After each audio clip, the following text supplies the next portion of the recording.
When I was growing up, I loved stories, and I still do, as I'm sure many of you do. And one of my favorite stories growing up was the story of Charlie and the Chocolate Factory. Do you remember it? There's this poor family with a boy named Charlie Bucket, and Charlie lives in a town with this massive chocolate factory owned by a fellow named Willy Wonka.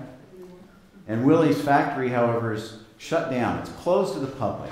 And the only access that people in the town have to the candy made within is the smell of the candy that permeates the town. But one day, Willy decides to run a contest. He announces that there will be one ticket in each of 5 candy wrappers, and the children who find the tickets will not only get a tour of the factory, but they'll get a lifetime supply of this sumptuous chocolate. Well, Charlie Bucket is one of the winners, along with 4 other children who are far more privileged than he is.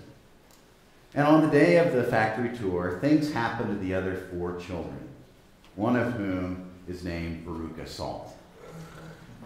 Now, Veruca's an interesting character. I think Max likes Veruca. She is a spoiled, rotten child. Do you remember her? She gets everything she wants and she throws tantrums. And when she is on the chocolate factory tour, she enters, and in the film that was made, the second film that was made, this is one of my favorite scenes, she enters a room filled with enchanting squirrels who are there to shell the nuts for the candy that goes into the candy bars. Well, Veruca sees these little squirrels. She says, "I must have one of those squirrels, Daddy. I want one of those squirrels." And in this great scene, the squirrels that are working decide that Veruca is actually one of the bad nuts. And so they throw her down a garbage chute reserved for bad nuts that never ever make it into the candy bars. Well, indeed, Veruca is the quintessential spoiled child. But I have to admit, at times in my life, there's been a bit of Veruca Salt within me. Not so much that I was raised as a spoiled child, it's just that there are moments when I have, or I still do, insist on getting my own way. And sometimes there is wisdom in such insistence, but more often than not, I guess I sometimes act like Veruca, spoiled. Well, reflecting upon Veruca's behavior, I'm compelled to ask myself some questions that you may want to think about. Questions such as, what would have happened in my life if everything went my way? What if I had gotten everything I wanted? What if I never heard the answer no? What if everything went smoothly and easily? What if I never had to work hard? What if I never had to sacrifice? What if there were no challenges or hurdles or losses or difficulties? What if everybody liked me? What if I never failed? What if I never grieved? What if life was all about great and good stuff happening with no interruptions and dreams, plans, or ideas? More on that in a moment. Our gospel reading today is from the 15th chapter of John, and it is this part of John's gospel that is known as the Farewell Discourse. It goes from chapter 13 into chapter 17 in the Gospel of John. And it's called the Farewell Discourse because it's Jesus' final words to his disciples in the night before he was crucified. And it's the lengthiest dialogue of what Jesus says during the Last Supper. And today's reading is about vines and branches, and it includes what is known as an I am saying. And in the Gospel of John, there are 7 I am sayings, or things that Jesus says about himself. Jesus says, I am the bread of life. I am the resurrection and life. I am the gate. I am the good shepherd. I am the light. I am the way. And what's interesting about these I am sayings is, do you remember way, way back in the Old Testament when Moses is to go to the people of God in Egypt who were exiled? And Moses says, well, if I go to Egypt, who should I say sent me? And God says, tell them, I am sent you. Well, Jesus is God in the flesh, and therefore I believe uses I am. But in chapter 15, Jesus says, I am the vine. And each of these I am sayings shed different light on Jesus and helps us to see something different about who he was and is. Well, in excerpts from one version of the Bible from our gospel reading this morning, Jesus says, I am the real vine, and my Father is the gardener. He cuts off every branch of me that does not bear grapes. And every branch that is grape bearing, he prunes back so that it will bear more. Live in me. You can't bear fruit unless you're joined with me. I am the vine, you are the branches. Separated, you cannot produce a thing. Well, it's in these verses that we heard today that Jesus highlights three things that he wanted his disciples to remember that night, the last night of his life, and three things that I think that he wants us to really keep in mind in our journey in faith. Three things to keep front and center of our existence, no matter what. Well, first, quite simply, Jesus says, I am the vine, you are the branches. And here Jesus is making the simple point, a point we often forget, that God is the source of life itself. No God, no life. God is the source of life in every breath we take. We can't create our own lives. We can't bear ourselves. Life doesn't start without God, and life doesn't end without God. And he wants the disciples to remember that. No God, no life. Because he's about to disappear from them, and they're about to go through some really brutal times. And he wants them to remember that no matter what, God is the source of every breath in existence. And next he says, apart from me, you can do nothing. Now, this is a powerful statement to us as people of faith, not only to remember, but to live by. And it raises a question. If apart from God we cannot do a thing, then why is it that there's sometimes areas in our lives that we try and manage apart from God? See, I believe when you get right down to it, there's nothing that's secular. Everything is sacred, because there's no place that God is not. Your job, no matter what it is, no matter who works around you, God is in the midst of it. You're a parent, God is there. You teach school, God's in the midst of it. And even if you can't speak of God in the classroom, God is in the classroom and working in and through you as a person of faith to reach and teach the children under your care. Manage a department, God's there. Sit on town council, God is sometimes there. I mean, God is always there. Take a customer service call, God is there. Using a hammer, trading stocks, serving a meal, God's all over it. And the point is not necessarily to overtly bring God into every situation in life. The goal is not to dissolve the separation of church and state. Rather, the point is to remember that as people of faith, that God is engaged in every aspect of our lives and wants to be. Said another way, this is Jesus' reminder to us not to compartmentalize our faith and have to be a department of our life and separate faith from every aspect of our lives. But aside from God being the source of life and not separating God from any part of life, there is a third thing going on here today that I want to focus on, and that's the idea of pruning.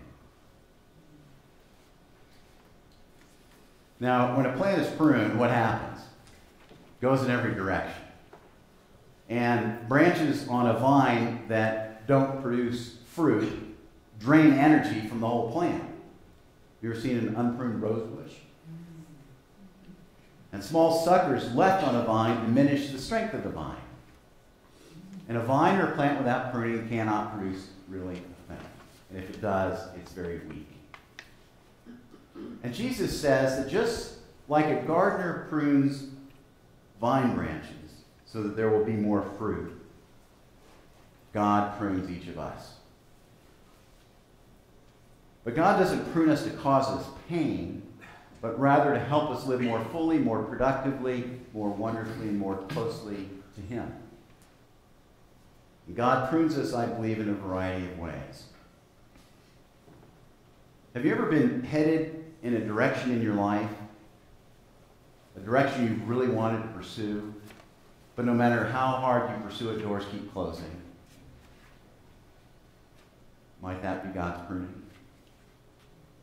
Have you ever had to deal with consequences, sometimes significant consequences, of decisions that you've made?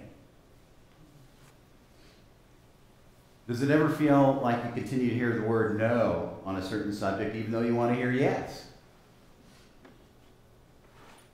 Ever wonder why some churches close? Why some denominations are shrinking? Could it be that God is pruning such places so that they get back to basics and put first things first? And as one person writes in adapted form, God invites us to rearrange our priorities in life so that we're more open to God and less drained by personal interests. God will lop off the branches that hinder us. God encourages us to remove the debilitating baggage of unnecessary possessions and activities and even relationships. And the connections in our lives which don't produce the fruit of love and selflessness, God will work to remove. Visualize an unpruned life and what it would look like. Picture your life right now if everything went your way. Every wish you had was granted, every goal accomplished, every possession you'd ever desired. Picture your life as easy street. No challenges, no hurdles, no heartaches. Where would you be right now if everything you thought you wanted when you wanted it, you had gotten? Where would you be right now if everything you had ever wanted to hear the answer yes to, you had heard the answer yes to? What if everything you were wanting to happen actually happened throughout your life? Is this the kind of life we want God to give to us? Would we really want our lives to be such a mess? Looking like an unpruned vine that is growing in every which way with no specific direction. Now, what's interesting about pruning is that sometimes we're pruned by the joyful things that God brings into our lives. How about marriage? Has marriage pruned you? Has marriage taught you to be more giving, flexible, and caring? Have you learned to listen more and be more attentive? Have you been pruned by marriage? How about having children? Has that pruned you? Have your children taught you about humility and what it means to give up your own needs over the needs of others? How about moving to a new place or getting a great new job and the experience of being new and an outsider and an unknown? These are all blessings and wonderful things, the best stuff in life. Gifts from God, but they each have the effect of pruning us back a bit and shaping us into something that we weren't before. And while pruning is beneficial and God-driven, there are some important things to remember about the whole thing, and that is that pruning can hurt. I doubt a plant, when it sees clippers coming, says, yippee. When life is hard, things aren't happening the way we like, it doesn't always feel good at the time. When things are hard and we know we're being pruned back, it's important to remember in the midst of it that what the point is of the pruning, that we will recover, that we will move forward, that we will grow. And being pruned is an amazing opportunity to learn the gift of patience, trust in God, and utter dependence upon Jesus. But there's also something else to keep in mind. And sometimes when we feel as if we're getting pruned, frankly, it's not God, but rather the effect of sin coming into our lives, either our own or the sins of others. For example, we've all been pruned and have endured people who break commitments and act selfishly. We've all been on the receiving end of self-centered and even cruel actions. And most of us have suffered because of the actions of another, even our own. And when we feel this way, when we are hurt by another human being, it is often because their intention was not benevolent, and nor was the other's action taken for our ultimate benefit. And this is very different than the kind of pruning that God does, because God never prunes, never acts, never prunes us without our benefit and our growth and our healing and our dependence on Him in mind. It's vastly different. And this is the difference between being pruned by God and feeling pruned by the effects of sin. So I invite you to spend some time and think about and pray. And maybe talk to somebody that's close to you about how you've been pruned in life by God. Ponder what your life would be like today had such pruning not happened, where you'd be right now. And keep in mind that God's intention as the one who prunes us is not to hurt us, but rather to help us live more fully, joyfully, lovingly, and utterly dependent upon Him. You know, as I think about it, I know for sure that I would not be doing what I'm doing in my life had God not pruned me. I know it. I know I wouldn't be surrounded by my family had I not been pruned. I know that I wouldn't be here at Snowmass Chapel had I not been pruned. I know that most of what is right in my life would not be had God not clipped me often with tenderness and care. I'm also confident that God's pruning has changed who I am and how I see things and how I live. And frankly, if God's pruning were not part of my life, I don't think people would call me Robert. I think they'd call me Veruca Salt. So let us pray.